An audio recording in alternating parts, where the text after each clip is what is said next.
Chief, it's time to revisit our round 7 tips, and once again you snatched defeat from the jaws of victory, tipping the Crows. How does it feel? Not great. In fact, I'm devastated. So it's taken me a whole week to get over. You know when you find that tip, you think I'm going to drag one back against everyone here, and I was home. They had that game shot to bits. They should have been 6 or 8 goals up, but as we all know, poor goal kicking is poor football. Damn you, Crows! You cost me. They should have been, mate. They should have been home. I've never seen him so passionate. He walks the corridors here going, who did you tip in this game? Like, you are following it like you wouldn't believe. When I was trying to drag one back on Alan, I thought I had it, and then... I conceded.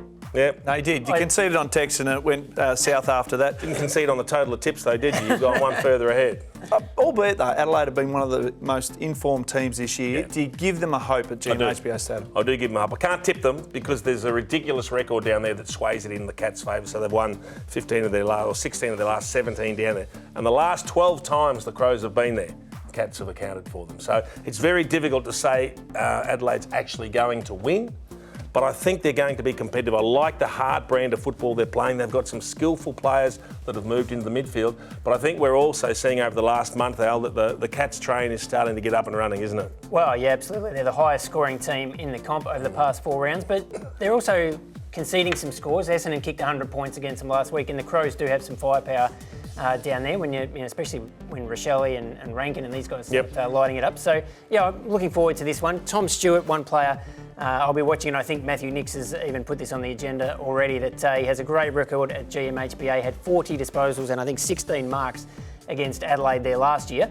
So, I think they'll be trying to put the clamps on him. I don't know, Ben Keys did a good job on Nick Dacos last week. Not sure if he's the right man for Tom Stewart, but I think they will have a plan for him. Did you see what was going to happen with Geelong? I mean, at 0-3, they looked to be in dire straits. Then they played Hawks and West Coast. Played them back into form, didn't they? But all of a sudden, it's like we've flipped a coin and they're playing like they were last year. Did you see it coming? Oh, I didn't, but the GMHBA Stadium against the Swannies was the switch. I mean, 93 points, but everyone goes, oh yeah, they're entitled to that down there. Not entitled at all. Their offence is amazing. So you're all in now with the Cats? Yes.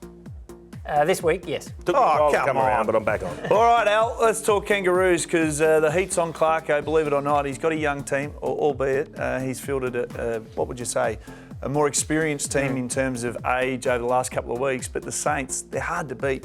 Can you see them getting over them? Well, no. In short, I mean, the Saints had a loss last week that they would think maybe was one that got away at Marvel, so I don't think that'll happen 2 weeks in a row. Ross will have them up for this one. Where did you have the Kangaroos at the beginning of the year? Second last. Right. Yeah. I had Hawthorn last and got hammered for it. People were sitting there saying, well, it's time for the Kangaroos to prove, and they've got Alistair Clarkson there, but the list hasn't changed much. They've got a couple of good young players coming through, but it lacks depth, it lacks class. So I just don't understand why people were thinking that Kangaroos might improve a bit this year. I was a little caught off guard by the start that the Saints had to the season.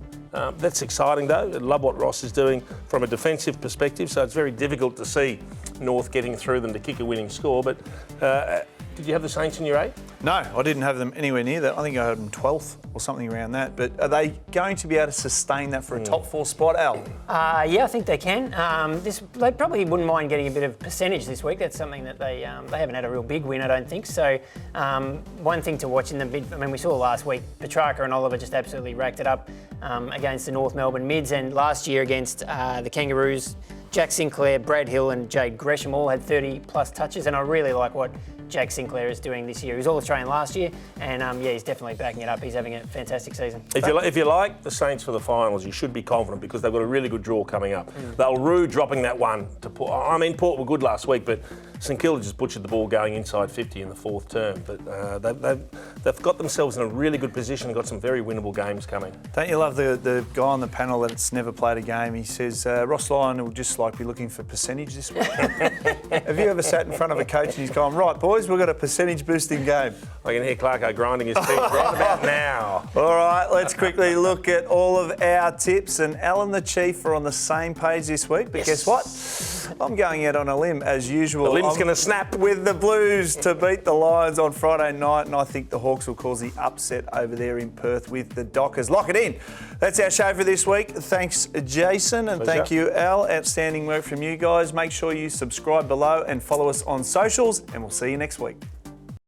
You know it's a better betting app when you've got stats and insights for every major game and race. Plus expert opinions from the best minds in the game, all in the palm of your hand.